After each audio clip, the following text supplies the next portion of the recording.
One of the biggest mistakes that hybrid athletes make is not properly fueling their bodies when they're mixing lifting with running. So today, I'm going to take you through a full day of eating and show you how I'm fueling my body to train like a hybrid athlete.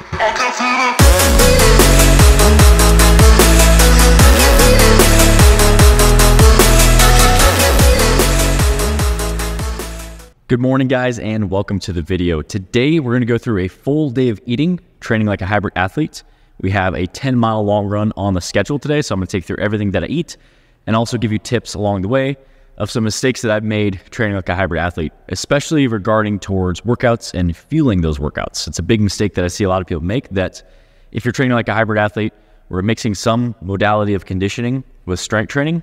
You need to fuel those workouts, otherwise you're not going to be able to properly come in and bring the intensity that you need and make the progress that you're looking to see. So, starting off, I recorded this clip before. I didn't want to wake anybody up at my house, but I'll show you what I had for breakfast. So this is kind of a staple that I have, especially on long run days. I always practice my pre-workout nutrition and fueling strategy because we're training for this sub 135 half marathon, and we'll be running at the Nebraska half marathon on April 28th.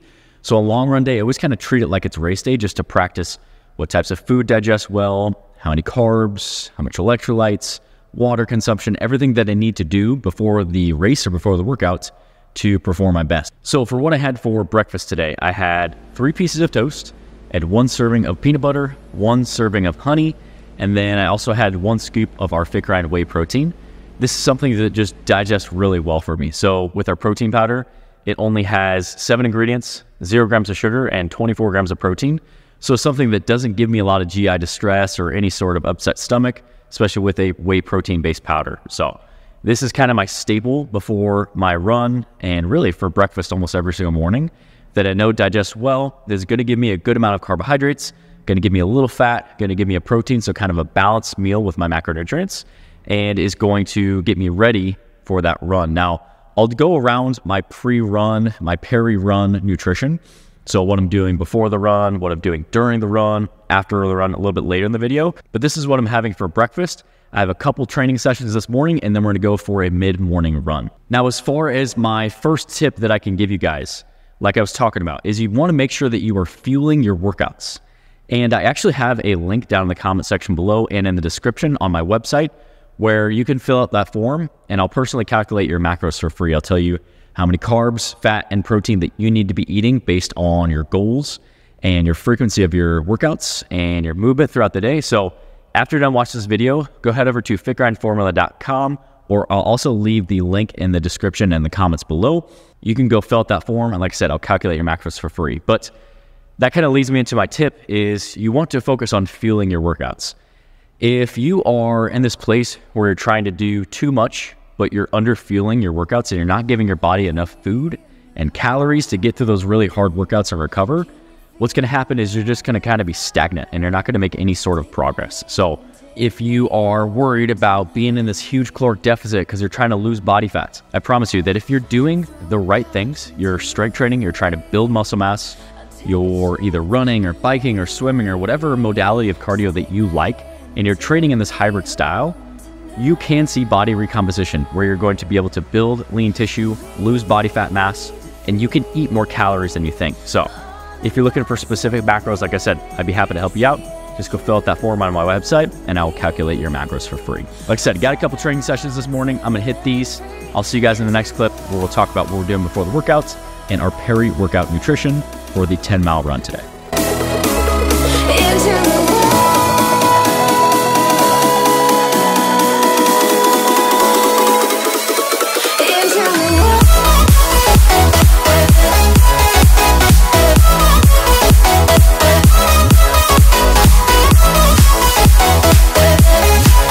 All right, so we just got to our normal long run spot. We're here at Lake Zorinsky. Runs around a beautiful lake here in town. Also don't have to cross a ton of streets. There are a couple times you have to cross the streets, but that's something nice when you're doing your long runs. You don't have to really like think about what your route's gonna be or if you're able to cross the street, which makes it nice. So before the run, as far as the nutrition, so this is a full day of eating video. Like I said, had breakfast. That was about 3 hours ago since I ate.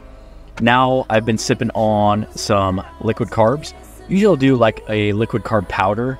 I was out of that, so I did a Gatorade, which has about 50 grams worth of carbohydrates. So the reason I do that before a run is just to easily digest some carbohydrates versus if I eat something like big and heavy or actual food before a run, it just kind of sits in your stomach. It doesn't really sit well for me. So that's something I always do before runs is I'll do like 40-ish. This one's 50 grams worth of carbohydrates just to get some carbs and use those during your runs, especially if it's a higher intensity run or a long run. As far as intra-workout nutrition, I have 4 gels for me. I'm going to do, no, just kidding. I have 2 gels for me, 2 gels for Alyssa. You don't need 4 gels for a 10-mile run. We each have 2 here. I'm going to do a gel at mile 3.5, 4, and then I'm going to do a gel at 7. On race day, I'm planning to do 3 total gels. So just practicing that, not only to fuel the run that you're doing, but also just practicing getting your body used to digesting those gels. This is actually the first time that I've done these honey stinger ones. I'll have to let you know how I like it. From the looks of it, all it is really just honey and some B vitamins and some electrolytes. So we'll see how it goes, see how it digests. That's the main thing. Is I really don't care how it tastes. All that I care about is if it doesn't upset my stomach during that run. Because if your stomach starts getting upset during a run, it's not fun. So or you run to the bathroom. Or you run to the bathroom. Yeah, that happened a couple weeks ago, and that was no good. All I'm going to say is thank God there was a porta potty on the route because I needed it. I was in trouble. But we're going to hit the run. We're going to hit our warm-up. And then as far as the pace today is a 10-mile easy run. So this is the longest run that we've done so far, but it's not at goal pace. So the goal is to run this between 8.5, 9.5 minute miles and just keep our heart rate low. I'm going to be wearing a polar chest strap to track my heart rate.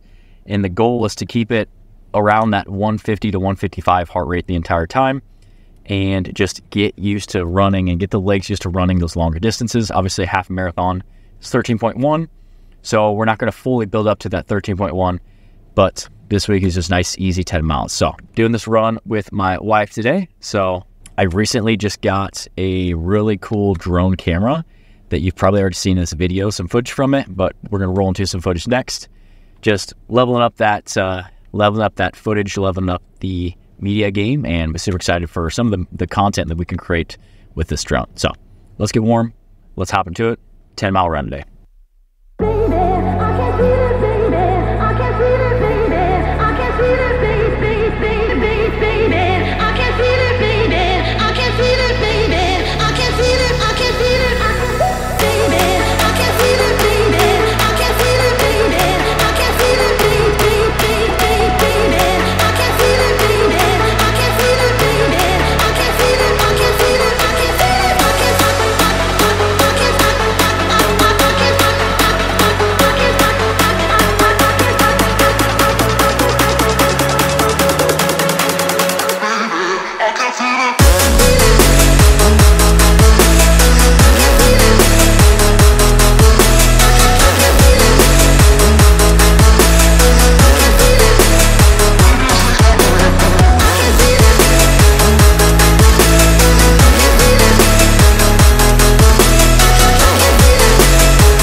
So just finished up that run, finished 10 miles in 1 hour, 24 minutes and 14 seconds at an 8:25 average pace. I'm gonna be honest, the first couple miles I got into a rhythm, and then after that I just kind of fell into a rhythm. My average heart rate was 161. We're gonna get some electrolytes, we're gonna head back home, get some food, I'll show you the next meal, and then I'll show you a clip of my lap miles and those kind of paces and some more details about them. All right, so just got back home, took a shower, going to take you through my post-run meal and then also take you through some details of the run. Usually on this Tuesday, I try and leave a little bit longer gap in my schedule to where we can go for a run with me and my wife together, and then we come home, shower, clean up, and then go back to the gym for the rest of the training sessions for the rest of the day. So in fitness and this prep is something that's important to me, and can't do that every day where I carve out time, you know, being a gym owner and a personal trainer and husband and a father, you know, life is busy, but if it's important to you, you'll make time for it. So on Tuesdays, especially these long run days, I try and carve out some time so I can stick to the program and make the progress that I want to see. So post-workout meal, we have some rice, chicken, and vegetables that we had yesterday, so there's leftovers here. I have 300 grams of rice, 6 ounces of chicken breast, and then some green beans. We made this chicken in like a tiki marsala sauce. I'm not really sure, my wife got it, but it's pretty good. So it definitely left over, kind of thickened up, and it's good over top of the rice. I'm also doing 2 full scoops of the Pink Starburst Fit Grind electrolytes, especially after that long run, just replacing those electrolytes, especially where it took an hour and 25 minutes. So we definitely lost a lot of our electrolytes through our sweats and through those constant muscle contractions, so just replacing that. So 2 scoops Fit Grind electrolytes. Like I said, those will be coming soon. I actually have a wait list in the description below on our website where you can sign up for the wait list if you're interested in picking that up and checking those out. So let's go over the run and kind of the laps and just overall how it felt. So 10 miles, 1 hour, 24 minutes, 15 seconds at an 8:25 average minute per mile pace. It says that it burned 1,364 calories. I always take that, you know, with a grain of salt. As far as my laps, so everything was pretty consistent other than a couple of miles, and I'll explain that in a second. So lap number 1, I'll put on the screen here. Lap number 1, 8:21. Lap number 2, 8:36. Lap number 3, 8:27. Lap number 4, 8:33. Lap number 5, 8:26. At that 5th point, you know, after mile 5, I was feeling pretty good. I just wanted to pick it up a little bit and just started to fall into a groove. So lap number 6 was 8:07. Lap number 7, 8:28. Lap number 8, 8:19. Lap number 9, 8:28. And then my final mile was 8:27. So overall, pretty consistent around that 8:30-ish minute per mile pace. If you average it all out, it came out to 8:25. So overall, felt very good. And my average heart rate was a little bit higher than it was supposed to be, but some days, you know, you just feel good, you fall into a rhythm. And I wanted to just see, you know, if I could hold around those 8:30 paces at a comfortable pace. That still was very comfortable for me. So it wasn't like this was the hardest pace that I could possibly run for the 10-mile pace. So overall, this felt very good, and it felt very, very rewarding to finish that run and feel very good the way that I do. So I'm gonna eat this, drink my electrolytes, then I'm gonna go back to the gym, have a couple more training sessions of work to get done this afternoon into tonight, and then we'll come home for dinner. And we're also doing some protein ice cream tonight, so I'll show you guys that's later in the video.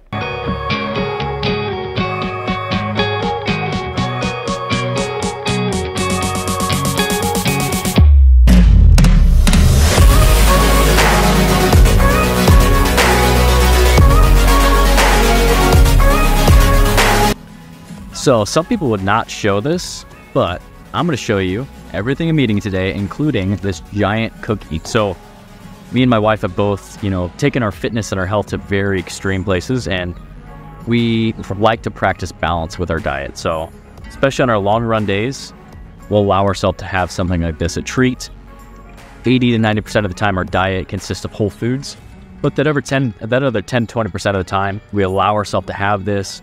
We'll take our kids out for dinner every now and then, once a week type of thing, and just enjoy food. Because, you know, at the end of the day, you don't want fitness to consume your life. You want it to be an addition to your life. So we're going to eat these cookies. I got a frosted Oreo one. I don't know if you can see, this thing's freaking huge. It's like the size of my face. Alyssa got chocolate chip.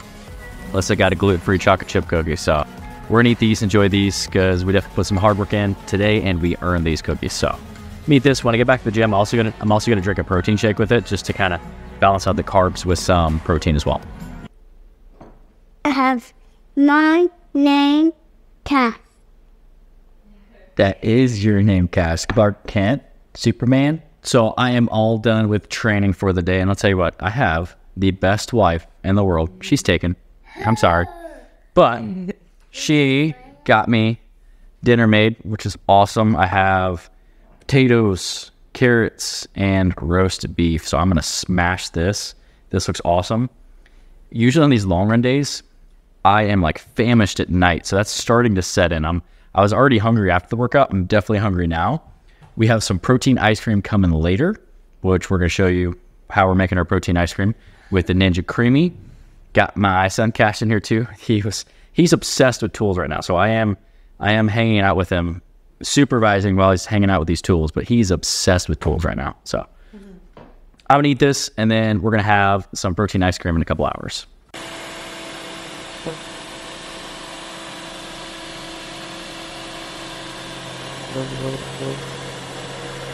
So we are finishing up the night with some protein ice cream. So we're using the Ninja Creami. With this, what we do is we mix up a scoop of protein, we mix up 1 tablespoon of sugar-free chocolate pudding mix, and we'll mix up 8 ounces of chocolate Fairlife milk.